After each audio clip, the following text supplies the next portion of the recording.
না না, উর্ফি, ভারতীয় উর্ফি জাভেদ আপু, উনার ড্রেস আমি দেখেছি। উনার মতো তো আসলে আমি এত সুন্দর ড্রেস পরতে পারবো না। উনার হলো নিজের আহ, একটা নিজে রেডি করে পরে, আর আমি আমার নিজের মতো নিজে পরার চেষ্টা করি।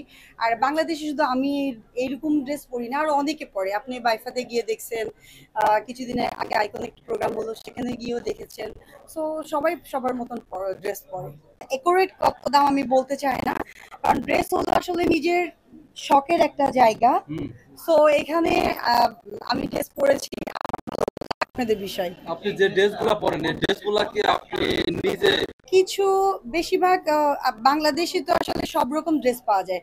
আপনি ইন্ডিয়ার ড্রেসও পাবেন, পাকিস্তানের ড্রেসও পাবেন, আবার থাইল্যান্ডেরও পাবেন। তো বাংলাদেশ থেকে বেশিরভাগ কেনা হয়। সর্বোচ্চ আমি খুব বেশি পড়ি না, কারণ আমাদের ড্রেস তো অনেক লাগে, 70-80 হাজার।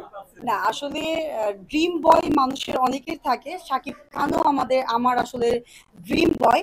আর আসলে আমি বিয়ে করতে চেয়েছি, এখন আমি বলেছি আমার শাকিব খানকে খুবই ভালো লাগে। আমার এই শাকিব খানের হাইট এবং দাম খুবই ভালো লাগে। এরকম ছেলে যদি লাগে, তো